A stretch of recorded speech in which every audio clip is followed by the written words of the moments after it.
할렐루야, 할렐루야. 오늘은 사무엘상 30장 두 번째 강론의 시간입니다. 오늘 사무엘상 30장 21절로부터 25절 그리고 나머지 말씀들을 나눠볼 터인데요. 31절까지의 말씀을 또한 나눠볼 터인데 가장 먼저 사무엘상 30장 21절로부터 25절의 말씀의 주제는 다윗의 전리품 분배 원칙이라는 주제입니다. 다윗의 전리품 분배 원칙이라는 주제입니다.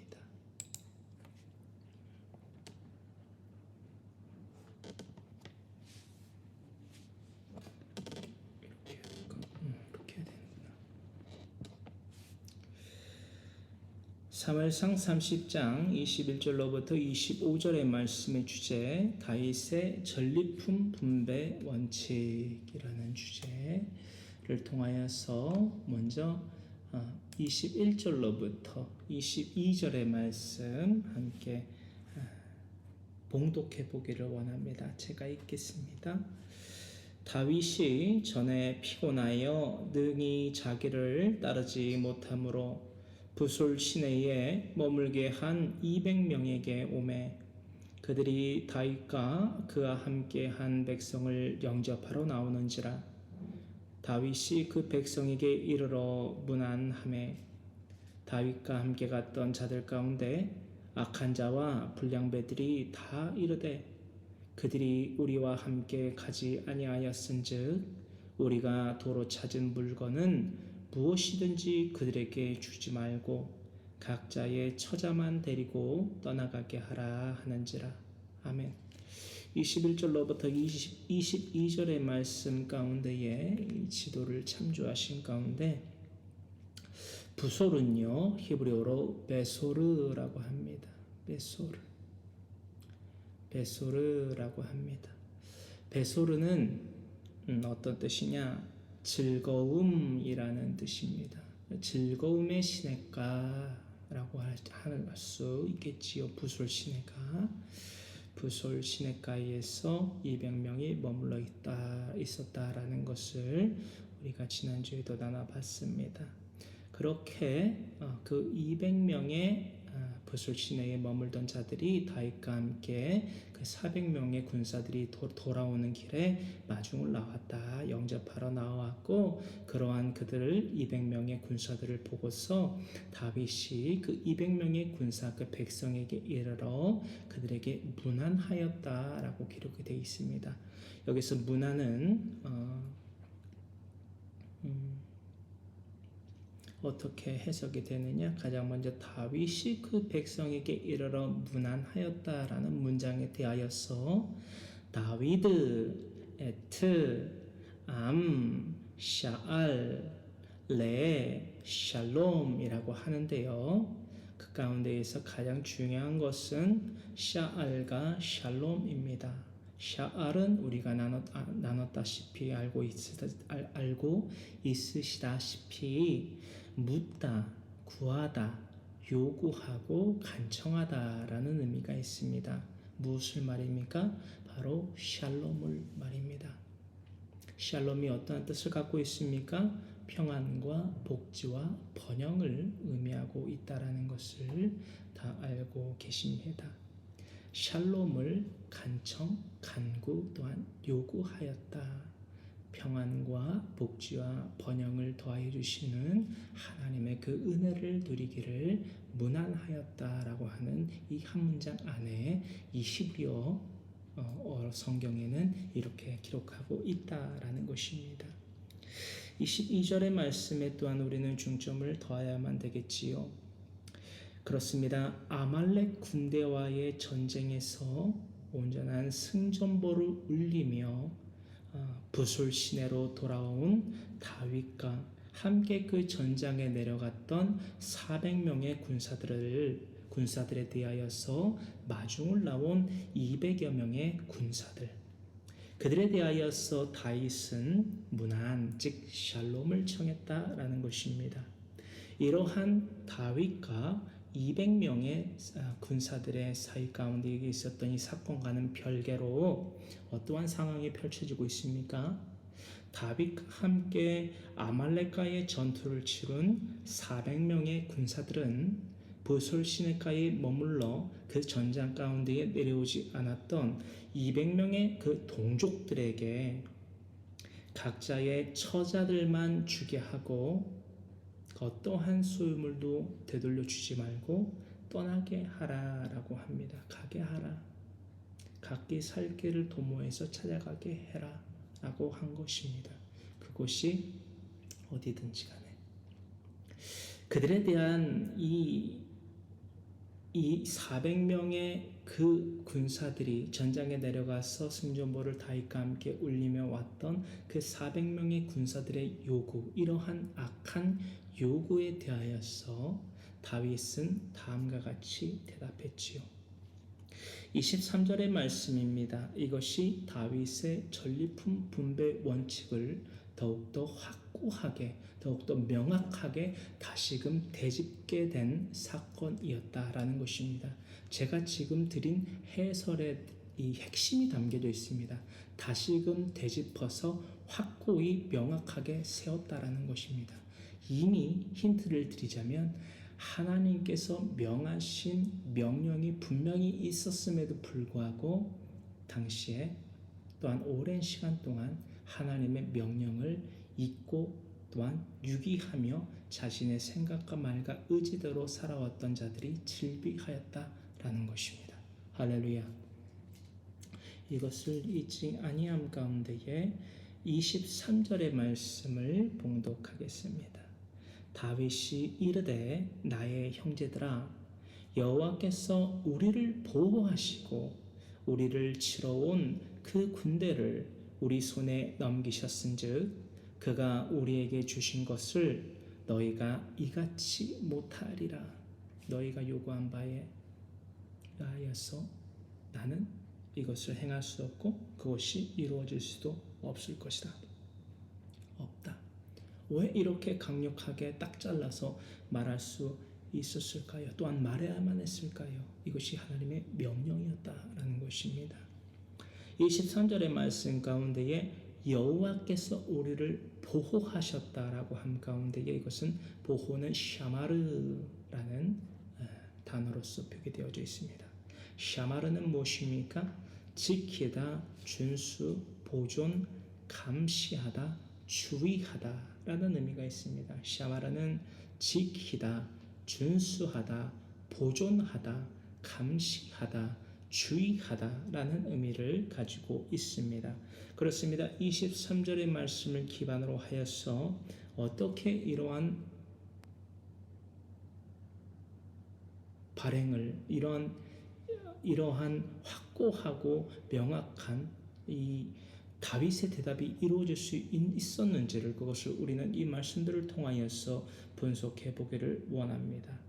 이 400여 명의 악한 백성들에 대한 그 요구에 대하여서 다윗의 답변 가운데에선 어떠한 핵심이 담겨져 있는가? 첫 번째는 바로 이것입니다. 우리의 능력으로 된 것이 아닙니다. 우리 다 같이 따라하기를 원합니다. 우리의 능력으로 된 것이 아닙니다. 우리의 능력으로 된 것이 아니다라는 거예요. 아말렉 군대가 여러분 단지 다윗과 400여 명의 군사를 이룬 그 군사들이 가서 여러분 점령할 수 있는 상태도 아니었고 숫자도 아니었다라는 것이에요. 400명의 군사들은 이 악한 군사들은 이것을 잊고 살아갔다라는 것입니다. 자신의 능력에 있어서 자신이 어떤 남들보다 더 나은 능력이 있어서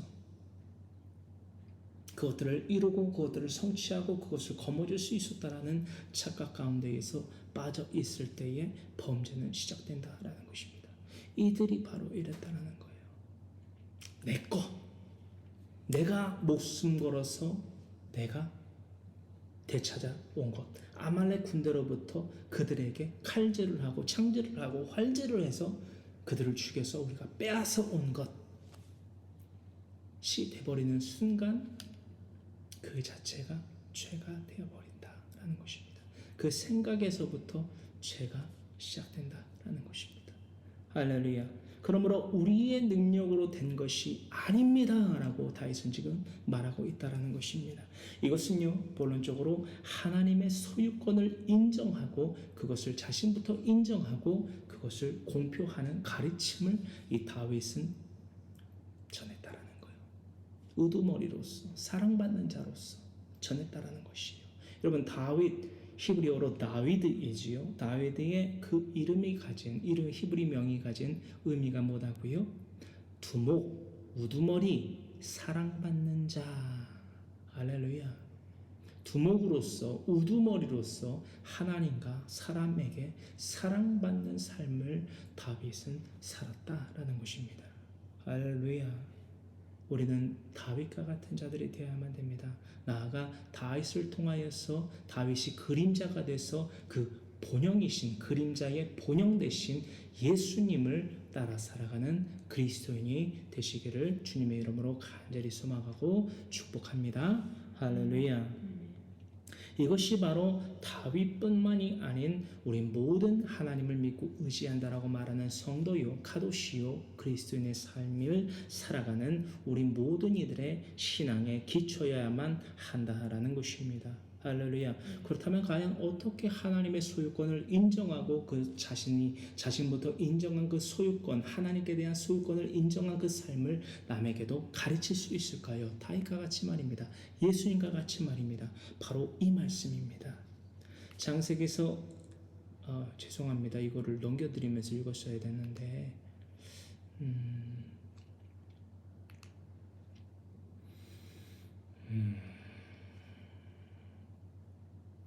창세기 1장 1절의 말씀. 여러분, 이 말씀은요, 거스를 수도 없고 또한 그 누구도 반문할 수 있는 능력이 없는 말씀입니다.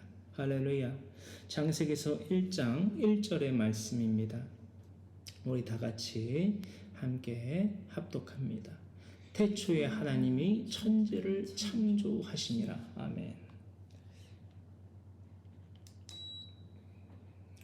많이 더워서 제가 에어컨 좀 킬게요. 소리가 많이 나더라도 여러분 좀 양해의 말씀 부탁드립니다. 소리가 많이 나네요.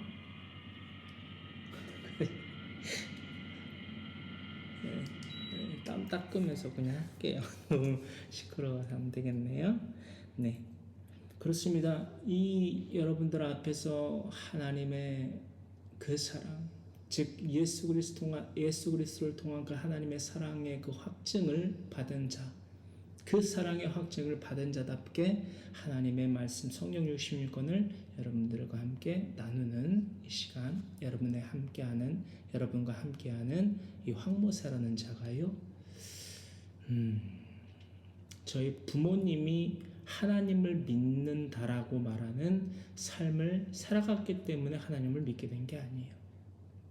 물론 어느 정도의 영향은 있었겠지만, 그죠? 그 환경이라는 것이. 저는 무턱대고 비합리적으로 우리 엄마, 우리 아빠가 하나님을 믿는다라고 하니까 나도 믿어야지 라고 해서 믿은 게 아니에요. 저는 이 세상에 알려진 종교 가운데의 핵심적인 종교들을 모두 탐구하고 심지어는 불경까지도 외웠던 사람입니다. 그만큼 종교심이 있었고 그 종교심을 초월해서 나라는 존재와 유일신에 대한 그 탐구를 한 사람이에요. 그 탐구를 함에 있어서 더욱더 깊게 하려다 보니 신학교까지 가게 됐던 사람입니다. 저는 목사라는 이 직분을 갖고자 하여서 처음부터 이 신학교에 들어간 것이 아니에요. 여러분들도 아시다시피 저는 신학교 3학년 2학기 때 내가 주의 종으로서 살아야 되는 거구나. 모든 스쳐갔던 이 황모세라는 삶을 통하여 하나님이 이루신 그 모든 역사를 되짚어보게 하셨던 때가 바로 신학교 3학년 2학기 때입니다. 그래서 지금 현재의 목사 안수를 받고 목사라는 직분을 갖고 있게 되는 데까지 이르게 된 것인데요. 그렇다면 과연 이 황모사라는 신앙의 기초가 무엇이냐는 거예요. 바로 태초에 하나님이 천지를 창조하시니라 라는 이 창세기 즉 성경 66권 가운데 가장 먼저 가장 첫장 가장 첫째 줄에 쓰여진 이 신앙의 기초가 되는 이 말씀이 그야말로 이 황모세를 하나님께서 붙들으신 말씀이다. 하나님 그 자체이다 라는 것입니다. 이 세상 가운데에 세상을 창조했다라고 하는 신이요 제법 있습니다. 그런데 그것을 뒷받침하고 검증할 수 있는 자료가 없어요. 여러분, 이게 상급신과 하급신의 나뉨이거든요. 클래스의 차이를 뭘로 나누느냐? 세상을 창조했다라고 말은 할 수 있는데 여러분, 심지어 사람도 그 말을 할 수 있지 않습니까? 내가 세상을 지었다. 여러분, 수많은 교주들도 있잖아요. 내가 제리메스다 이러면서 여러분. 근데 그 제리메스만 보더라도 자신이 제리메스임을 여러분 증명할 수 있는 성경적 기반이 없다라는 거예요. 없어요. 저는 그것을 날마다 증명해왔고 그것들을 가지고서 이단, 신천지, 하나님의 교회, 몰몬교, 기타 등등의 사이비 또한 이단들과 전쟁을 했던 터입니다. 아직까지도 하고 있고요. 그렇습니다. 이것은 우리 신앙의 기초가 되어야만 됩니다. 이것이 하나님께 대한 소유권을 인정하는 가장 명확하고 가장 빠르고 여러분 강력한 말씀이기도 한다라는 것입니다. 두 번째, 요한복음 1장 1절로부터 3절의 말씀입니다. 우리 다 같이 합독합니다. 태초에 말씀이 계시니라. 1장 1절과 여러분 착 일치되는 말씀이지요. 뼈가 뼈끼를 탁 맞물리듯이 태초에 말씀이 계시니라.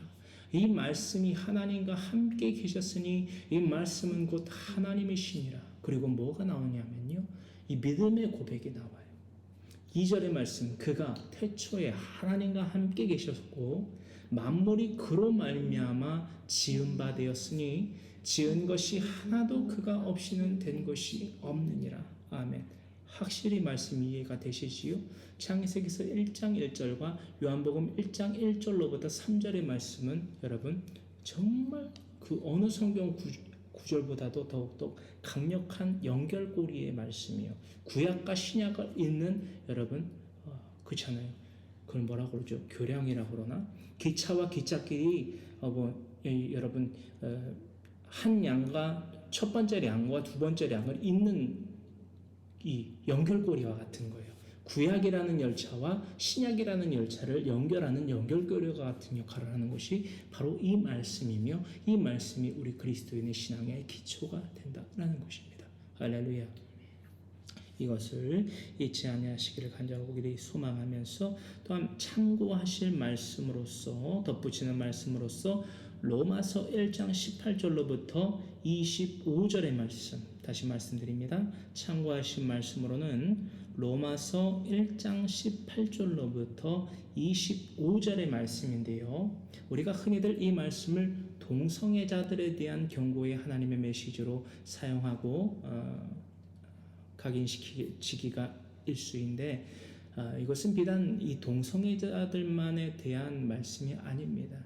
여러분, 하나님이 지으신 전지와 만물과 그 가운데 상위 피조물로 떡하니 지어놓으신 하나님의 첼렘 형상에 따라 지음받은 우리 인간의 그 모든 백체를 하나님의 나라와 하나님의 뜻을 위하여 즉 사람의 본분을 하기 위하여 하나님이 지으셨건만 그 삶을 유기하고 하나님이 지으신 그 피조물들을 지으신 창조주이신 하나님보다 더욱더 사랑함으로 인간의 즉 사람의 본분인 하나님의 말씀 성령 66권을 내 자녀와 친지와 이웃에게 가르쳐 지키며 행하는 그 모든 삶을 유기하여 버리는 데에 사용하는 그 모든 이들에 대한 경고의 강력한 메시지임을 잊지 아니하시기를 간절히 소망합니다. 할렐루야. 두 번째, 다윗이 이 그 400여 명의 악인 그 불량배들에게 더한 이 메시지의 중심 핵심은 무엇이냐? 두 번째, 유기하고 살아가던 하나님의 명령과 심판을 다시금 재공표했다라는 거예요. 어떤 하나님의 명령을 여러분 새롭게 세운 것이 아니라요. 다윗이 유기하고 살아가던 하나님의 명령과 심판을 다시금 다윗은 공표했다라는 거예요. 할렐루야. 하나님의 명령, 즉 사람의 본분을 유기하며 살아가는 자들은요, 이런 400여 명의 자들과 같이 이러한 죄 가운데에 빠져 살아갈 수밖에 없다라는 것입니다. 할렐루야. 이게 나오는 거예요. 사무엘상 30장 24절의 말씀으로부터 25절의 말씀을 함께 봉독하겠습니다. 이 일에 누가 너희에게 듣겠느냐? 전쟁에 내려갔던 자의 분깃이나 소유물 곁에 머물렀던 자의 분깃이 뭐한다?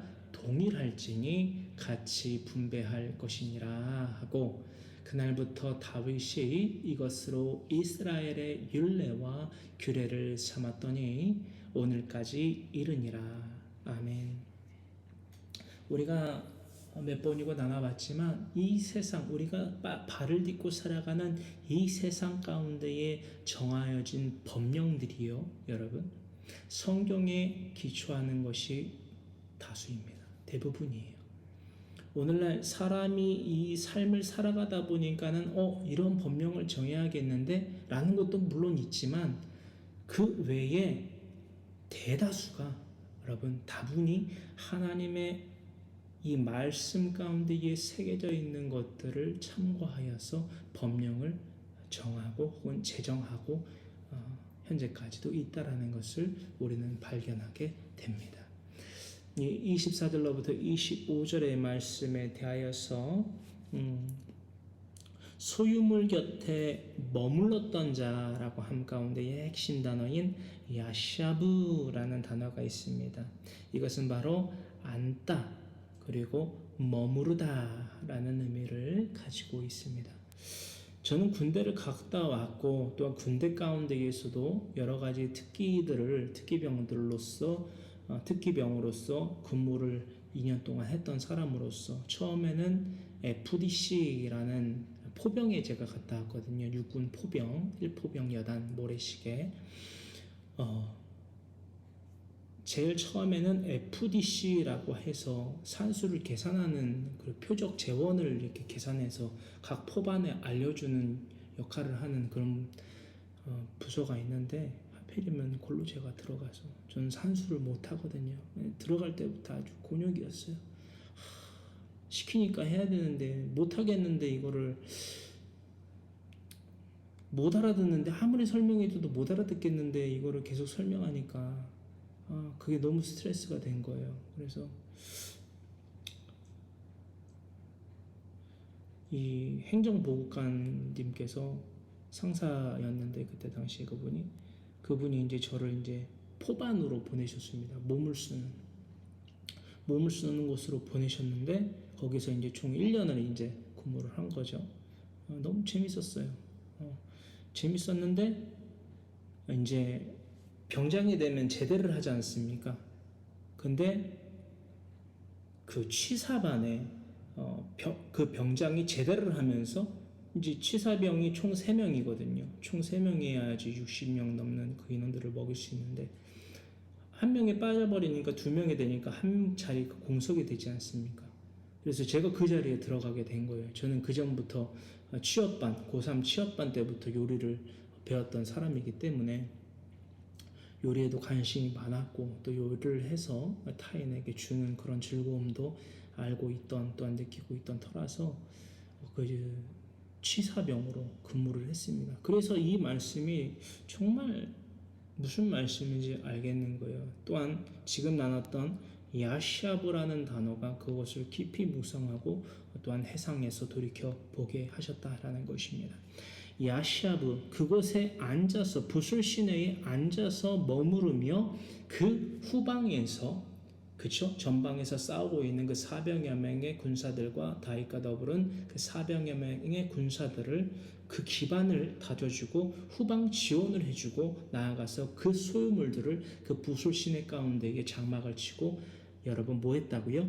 야샤부 앉아서 머무르며 지켰다라는 거예요.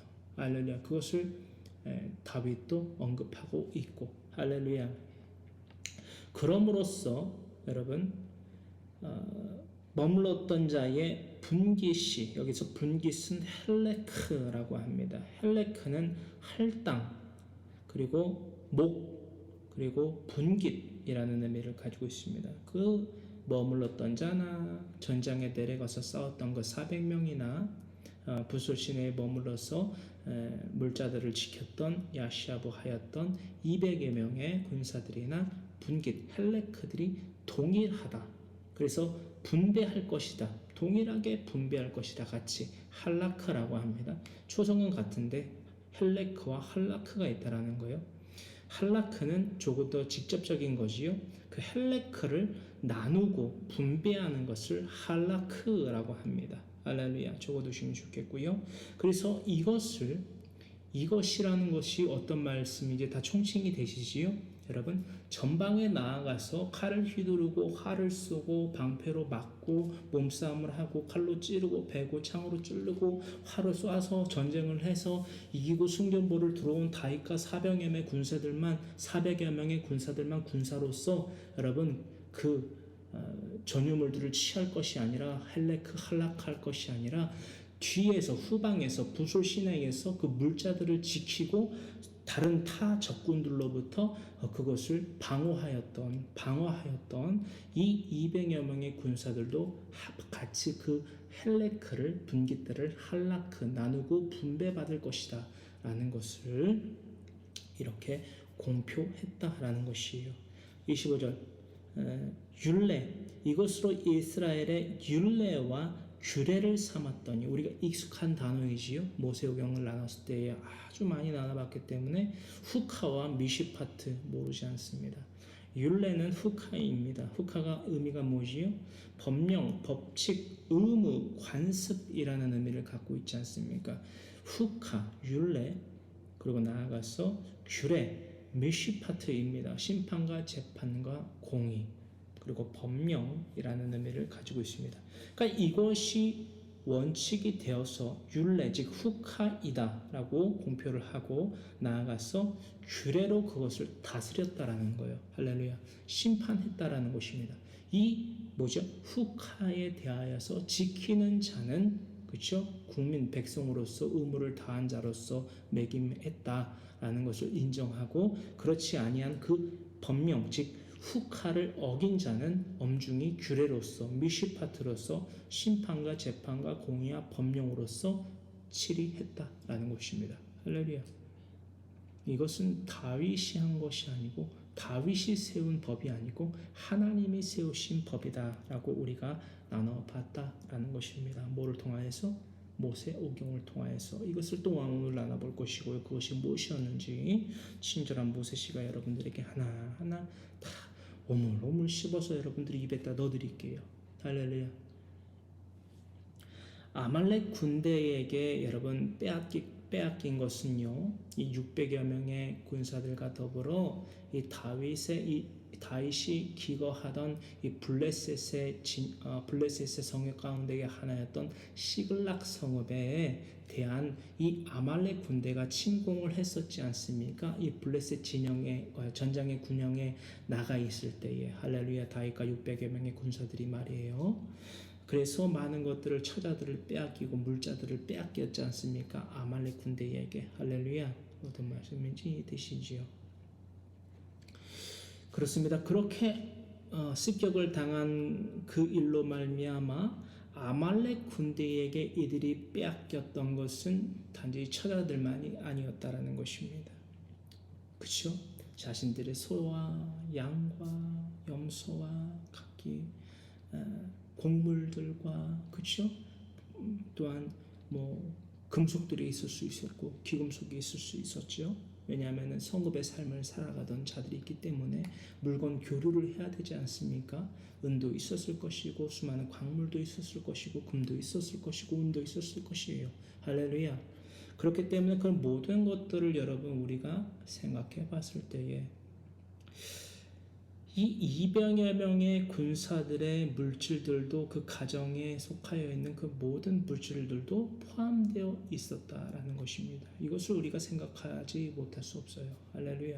그렇다면은 그 당시에 400여 명의 이런 악한 말을 요구하였던 이 400여 명의 군사들은 과연 그들의 사정을 알았을까요? 몰랐을까요? 이 200여 명의 군사들과 그들이 속하여 있는 가정의 그 처자들에게 일어났던 그 일들에 대하여서 여러분 400여 명의 군사들이 모르지 않습니다. 무엇을 뺏겼을지 예상하지 못하는 것이 아니다라는 거예요. 할렐루야. 그렇다면 과연 이 400여 명의 군사들이 유기한 하나님의 명령은 무엇이냐라는 것입니다. 이것은 분명 하나님의 토라 365248 이 토라를 여러분 어기는 엄격히 하나님이 금지하신 행위다라는 것을 우리는 이 시간 확인해 볼 것입니다. 그것이 무엇입니까? 바로 출애굽기 20장 16절로부터 17절의 말씀을 관통하여 이 시간 함께 나눠보기를 바랍니다. 출애굽기 20장 16절로부터 17절의 말씀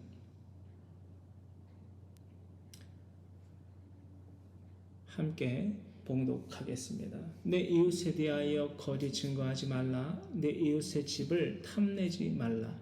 내 이웃의 아내나 그의 남종이나 그의 여종이나 그의 소나 그의 낙이나 물은 내 이웃의 소유를 탐내지 말라. 여러분 이해하지 못하시는 분 없으시요? 이 400여 명의 군사들이 지금 뭐를 예상하고 뭐를 목적으로 지금 200여 명의 군사들에 대하여서 그들의 처자만 데리고 그들의 길을 가게 하고 나머지는 아무것도 헬레코로 분깃이나 여러분 분배로서 할라크 분배 나눠주지 말라 라고 하였는지 예상하지 또한 파악하지 못하시는 분이 없을 줄로 믿습니다. 이들은 지금 뭘 어긴 거예요? 다윗의 법령을 어긴 겁니까? 하나님의 법을 어긴 겁니까? 토라를 어긴 거예요? 이 세상의 법을 어긴 거예요? 여러분 가장 먼저 하나님의 법을 어겼습니다. 그리고 다윗은 하나님의 법과 더불어서 하나님의 법을 더욱더 이 땅 가운데의 법으로 더욱더 제정하여 세운 작업을 이 사무엘상 30장에서 펼쳤다라는 것입니다. 할렐루야. 출애굽기 20장 16절 말씀 가운데의 거짓 증거는요 에드 셰케르라고 합니다. 에드 셰케르 따라하십니다. 에드 셰케르. 내 이웃에 대하여서 거짓 증거하지 말라는 거예요. 핵심 단어 거짓 증거 에드 셰케르. 에드는 증언 그리고 증인입니다. 그렇다면 셰케르는 무엇일까요? 거짓말, 속임, 사기, 실망, 허위라는 의미를 가지고 있습니다. 하나님을 믿는다라고 말하는 이슬람 교와 더불어서 각기 이 모세 오경을 정경으로 채택하고 살아가는 모든 이 종교들을 가진 자들은요 이 말씀이 유의해야만 합니다. 여러분 이웃에 대하여서 거짓 증거하지 말라. 거짓말하고 속이고 사기 실망시키고 허위로서 에드 셰케르 하는 것은 뭘 어기는 거예요? 하나님의 명령을 어기는 거예요. 엘 엘로힘 에호와 유일하신 여호와 하나님을 여러분 그 명령을 어기는 거예요.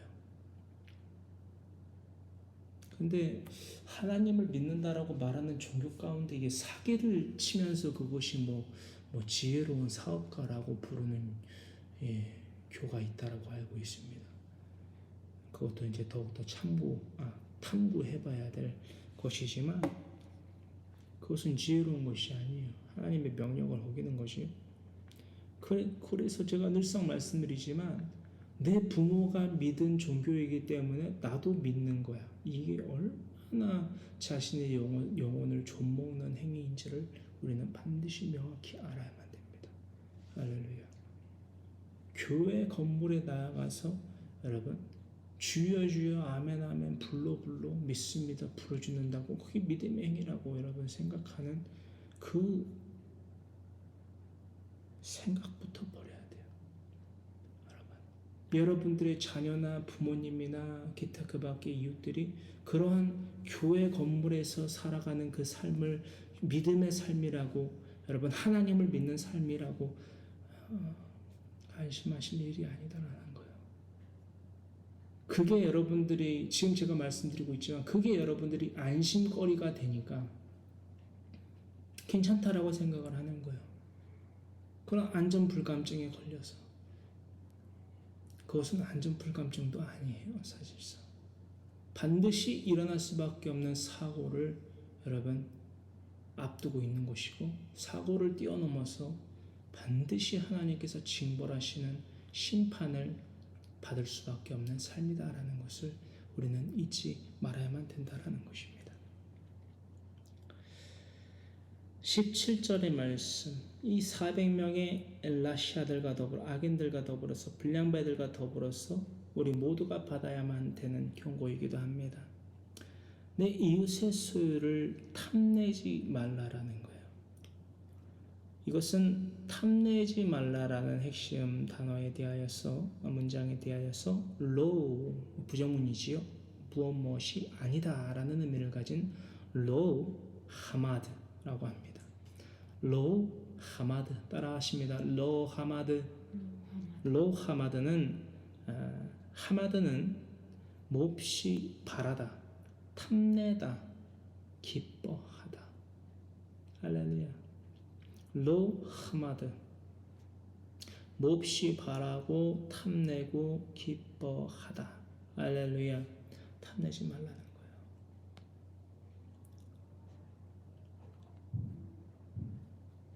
잠언서 19장 16절로부터 17절의 말씀을 통하여서 가장 먼저 이 말씀의 핵심은 우리가 나눠봤던 강론 가운데의 핵심은 마태복음 22장 36절로부터 40절의 말씀입니다. 온 율법과 선지자의 강령이다라는 거예요. 신명기서 6장 5절로부터 레위기서 19장 15절로부터 이 말씀의 중심을 담고 있는 마태복음 22장 36절로부터 40절의 말씀. 온 율법과 선지자의 강령을 지켜 행하는 자는 살고요, 그렇지 아니하는 자는 반드시 멸절합니다. 그 영혼의 멸절 말입니다. 이 중심을 가지고 잠언서 19장 16절로부터 17절의 말씀 함께 합독합니다. 계명을 지키는 자는 자기의 영혼을 지키거니와 자기의 행실을 삼가지 아니하는 자는 주리라. 가난한 자를 불쌍히 여기는 것은 여호와께 꾸어 드리는 것이니 그의 선행을 그에게 갚아 주시리라. 아멘. 잠언서 19장 16절로부터 17절의 말씀 가운데의 계명은 미츠와이지요. 계명 또한 명령이라는 의미도 함께 함축하여 갖고 있습니다. 17절의 말씀 가운데에 가난한 자는 달이라고 합니다. 히브리어로 달. 여기 하늘에 밤하늘에 떠 있는 달 말고요. 단어는 같은데 의미가 다른 것이요. 히브리어로 달은요, 낮은, 약한, 가난한이라는 의미를 가지고 있습니다. 또한 더불어 나아가서 이 가난한이라는 이 달이 가진 의미는요, 우리가 이 의미를 나누고 있는 것도 있어서 더욱더 강력히 알 수 있지만 물질적으로 가난한 것만을 말하고 있는 거 아니에요. 육체적으로 어떤 장애를 입고 있음으로써 약한 것만을 의미하는 것이 아니에요. 남들보다 체격이 왜소하고 작아서 여러분 어려움을 겪고 있는 그것을 약함이라고만 가리키고 있는 것이 아니에요. 낮은이라는 의미도 갖고 있지 않습니까? 할렐루야. 이것이 또 때로는 겸손한 자를 의미할 수도 있는 것이지만 살펴보자고요. 그 가난한 자를 불쌍히 여기는 것, 불쌍히 여긴다라는 것은 하난이라는 의미가 단어가 있습니다. 하난이라는 단어는 호의를 베풀다, 자비롭다, 불쌍히 여기다라는 의미를 가지고 있습니다. 저는 이 말씀을 묵상하면서 돈이 없어서 여러분 길거리에 앉아서 엎드려서 손을 내밀거나 어떤 동양하는 주머니를 갖고 있는 것이 여러분 낮은 자일까? 약한 자일까? 가난한 자일까? 나아가서 우리가 호의를 베푸는 대상이어야 될까? 혹은 불쌍히 여겨야 하는 대상이 되어야 될까? 라는 생각을 하게 됩니다. 그것을 우리가 분별해야만 되는 이유가 바로 이것에 있습니다. 여러분, 우리가 의미하고 해석하는 바에 의하여서 가난하고 소외된 이웃들에 대하여서 그들에게 먹을 것과 입을 것과 마실 것을 베풀어 준다고 하여서 우리와 더불어 그들이 하나님의 백성이 되는 것입니까? 복음을 전하지 아니하는데 단지 먹을 것과 입을 것과 마실 것을 나의 주머니에 있는 통장에 있는 잔고로 그들의 줄임배를 채우고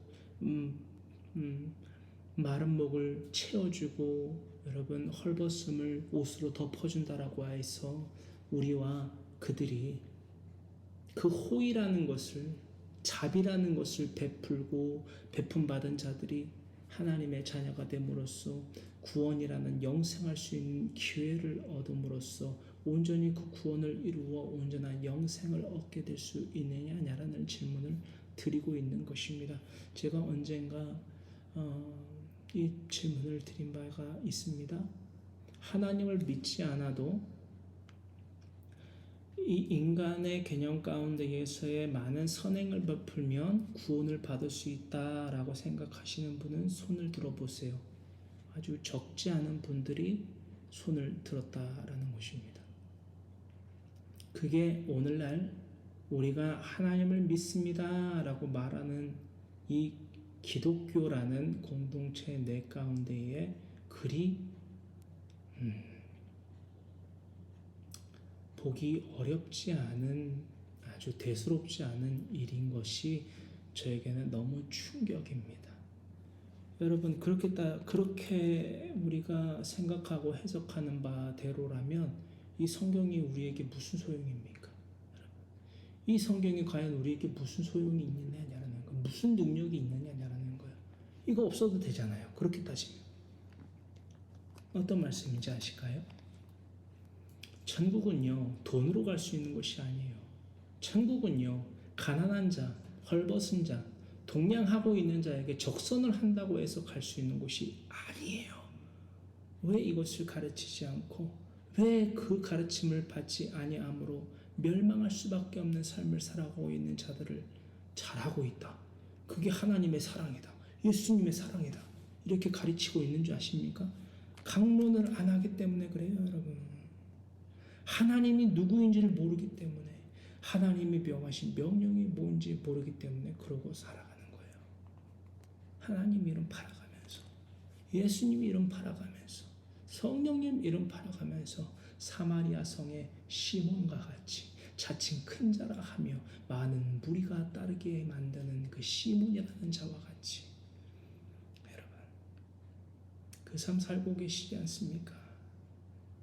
그 삶 살아가고 있지 않습니까? 그 삶을 살아가도 여러분 그리스도인이라 칭하고 있지 않습니까?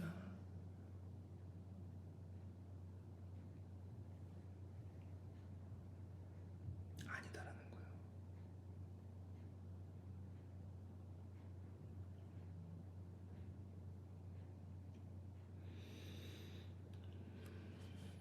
자, 마태복음 19장 16절로부터 30절의 말씀을 여러분 익히 여러 번 같이 묵상하고 하가하고 나눠 보았습니다. 그 말씀 묵상한 바대로 실천하고 계십니까? 마태복음 19장 16절로부터 30절의 말씀에 대하여서 다시금 해과하여 여러분들에게 말씀드리자면, 하나님의 모든 명령을, 모든 율법을 지켰사온데 내가 무엇이 부족합니까? 내가 무엇이 부족하여 무엇이 부족하면 무엇을 더 하여야 영생을 얻으리까라고 예수님에게 부자 청년이 물었다라는 거예요. 아직도 무엇이 부족하니까? 라고 예수님에게 대묻던, 할렐루야, 그 청년에게 예수님은 왜 모든 소유를 팔아 가난한 자들에게 나누어 주고 너는 와서 나를 따르라고 말씀하신 것일까요? 예수님은요, 다름 아닌 청년이 자기 스스로 스스로 하나님의 명령을 지켜 행하며 살아온 사람인지 아닌지를 확인하게 하신 것입니다. 할렐루야. 그 청년은 사람의 본분을 행하지 아니하는 짐승의 삶을 계속해서 살아가는 것을 선택한 것입니다. 그러므로 심히 그 청년이, 그 재물이, 그 소유가 심히 많으므로 예수님의 그 말에 근심하며 예수님을 떠나갔다라는 거예요. 할렐루야. 그 청년이 그 후로부터라도 지극히 가능성은 적어 보이나 결코 그 삶으로부터 돌이키지 않았다면 그 청년의 결국은 어찌 되었겠습니까? 오늘 나눈 말씀을 되새기고 실천하기를 간절히 소망합니다. 다시금 말해서 모든 우리들의 백체와 하나님이 우리에게 더하여 주신 물질은요, 하나님의 명령, 즉 하나님을 경외하며 하나님의 명령을 지켜 행하는 하나님의 말씀 성경 66권을 내 자녀와 친자 이웃에게 가르쳐 지키며 행하게 함으로 말미암아 우리가 아직 제한되었을 때에 그리스도께서 우리를 위하여 죽으심으로 말미암아 하나님께서 우리에 대한 자기의 사랑을 확증하신 그 사건을 날마다 전하며 살아가는 그 삶을 살아가기 위하여 소비해야만 된다라는 것입니다. 할렐루야. 사무엘상 20장 26절로부터 31절의 말씀, 21절로부터 31절의 말씀의 주제는 다윗이 유다 지역들에 순차적으로 선물을 보내다.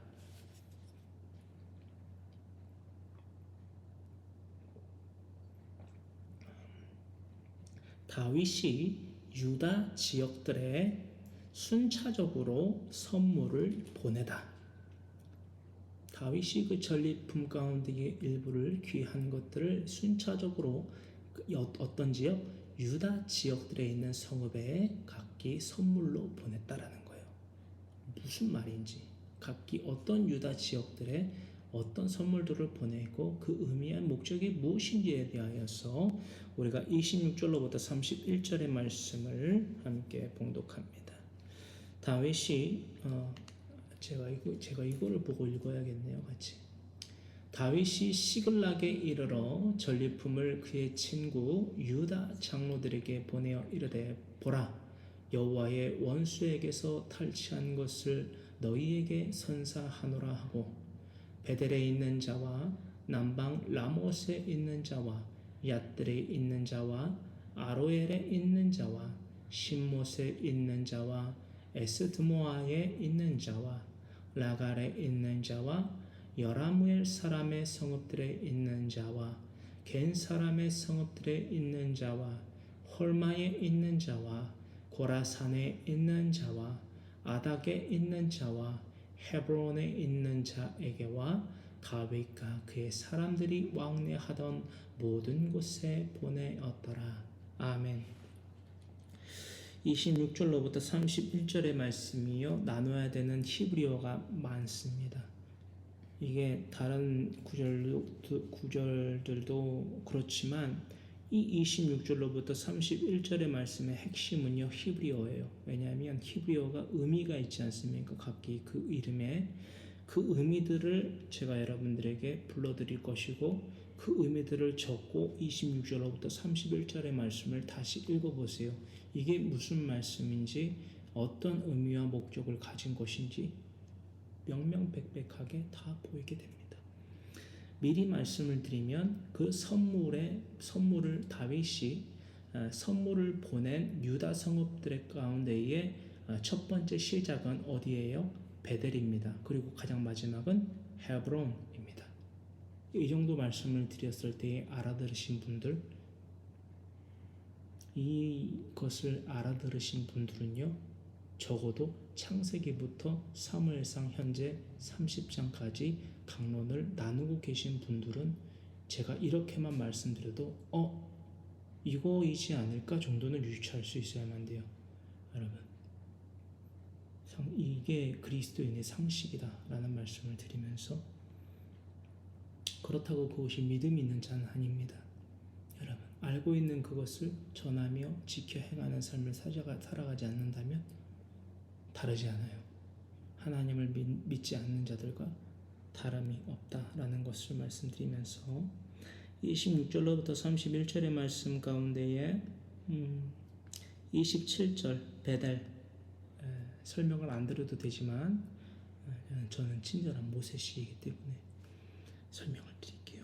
베델은 바이트와 엘의 합성어이지요. 그래서 바이트는 집, 가정이라는 의미를 갖고 있고 엘은 하나님을 가리키고 있습니다. 그래서 뭐지요? 하나님의 집. 하나님의 집.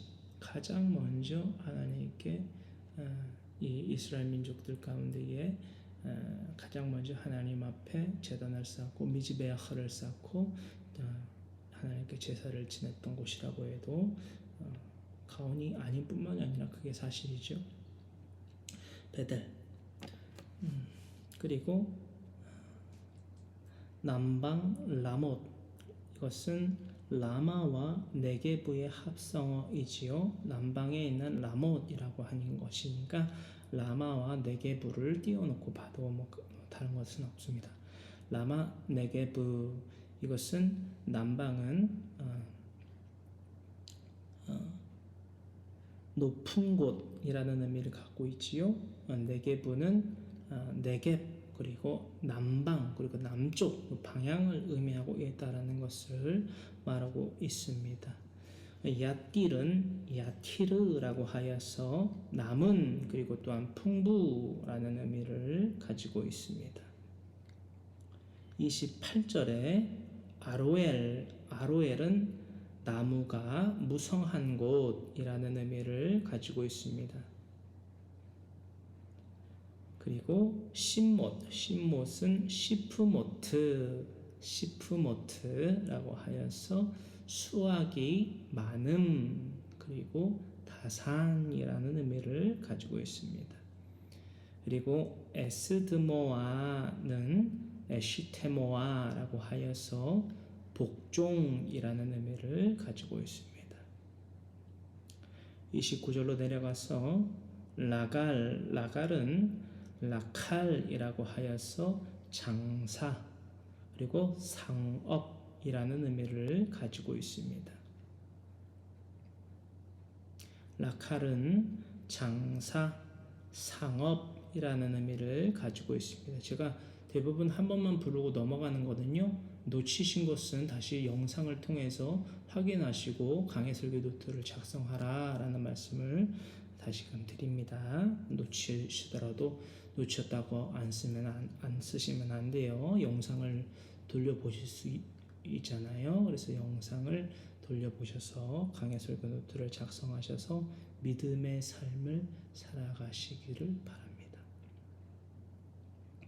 에스드모아는 어디지요? 여라무엘인가요? 여라무엘은 에라흐메엘리라고 합니다. 에라흐메엘리. 에라흐메엘리는요 여라무엘의 후손들이라는 의미를 가지고 있습니다. 에라흐메엘리는 여라무엘의 후손들이라는 의미를 가지고 있습니다.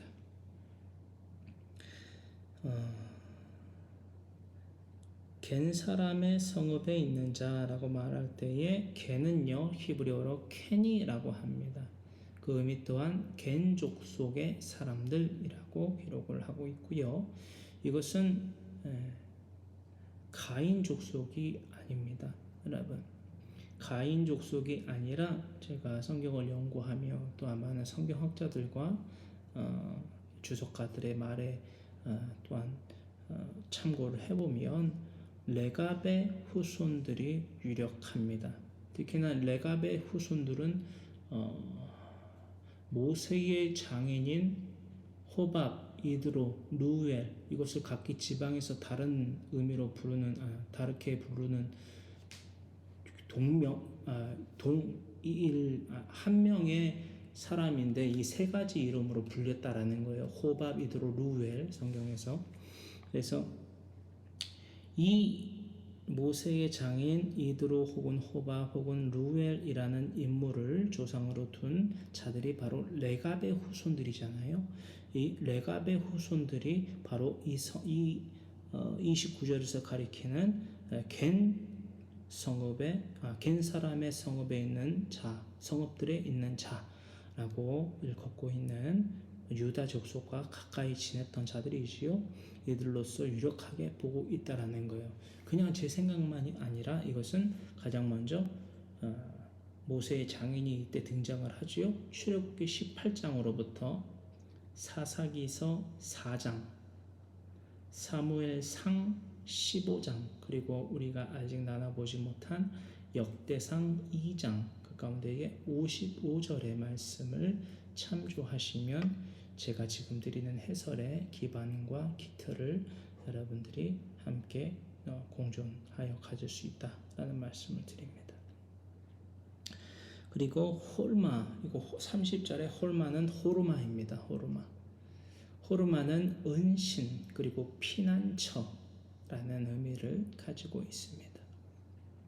그리고 고라사는 쿠르라고 합니다. 쿠르는 용광로, 풀무라는 의미를 가지고 있습니다. 그리고 아닥은 히브리어로 아타크라고 합니다. 아타크는 숙소 그리고 숙박하는 곳이라는 의미를 가지고 있습니다. 31절에 헤브론은 연합, 동맹 혹은 마법사라는 의미도 갖고 있는데요. 여기서는 마법사라기보다는 연합과 동맹을 가리키고 있는 것이요. 이렇게 유다 성읍과 다윗과 그의 사람들이 왕래하던 모든 곳에 그 선물을 보냈다라고 기록하며 사무엘상 30장은 이렇게 마감이 됩니다. 이제 31장 한 장 남았고, 여러분, 다윗은 전리품들을 유다 지역에 속한 성읍의 등지들로 보냈습니다. 나아가 우리는 이 부분에 주목해야만 될 것입니다. 어떠한 부분입니까? 그 선물을 보내기를 시작한 곳이 바로 베델입니다. 그 베델을 시작으로 헤브론에서 선물을 보내는 일을 마쳤다라는 것입니다. 베델, 그곳은 어떤 곳입니까? 하나님의 집입니다. 이스라엘 민족들이 가장 먼저 이스라엘 민족의 조상인 아브라함 때로부터 우리가 거슬러 올라가서 살펴본다면 가장 먼저 제단을 쌓고 하나님께 제사를 드렸던 곳이 바로 베델임을 우리는 알 수 있습니다. 첫 제단이 세워졌던 곳이기도 하지요. 각 성읍들이 가지고 있는, 또한 각기 성읍들이 가지고 있는 그 이름에 담겨져 있는 의미들을 상고하여 보시기를 바랍니다. 그것이 전부라고 말하는 것이 아닙니다. 그것들이 의미하는 바가 분명히 있기 때문에 그것들을 상고하여 보면 이 26절로부터 31절의 말씀이 익힌다라는 거예요. 익힌다. 우리들의 삶이 어디로부터 시작해서 어디로 맞춰져야만 되는지가 보인다라는 거예요. 일단 그 과정들이 일부 보이게 됩니다. 할렐루야. 그 이상은 여러분 생각하지 마세요. 그 이하도 생각하지 마세요. 딱 그 정도예요. 하나님 안에서 저는 하지만 이것을 여러분들에게 오늘 나누고자 합니다. 하나님 안에서 모든 이들이 하나가 되어서 사람의 본분을 다하며 살아갈 때에 우리는 분명 하나님 안에서의 참 헤브론을 이룰 수 있게 된다라는 것 하나는 분명히 말씀드릴 수 있습니다. 여러분, 그러므로 우리는 샬롬 없는 샬롬은, 연합이 없는 평화와 복지와 번영은 역사적으로 우리에게 주신 일이 없으며 주시지도 않는다라는 중심을 가지고 날마다 사람의 본분을 하며 살아가겠다라고 거룩하신 주님의 성호 세 번 부르짖고 간절히 기도드립니다. 주여 주여 주여 살아 역사하신 주님, 너무나도 고맙고 감사합니다.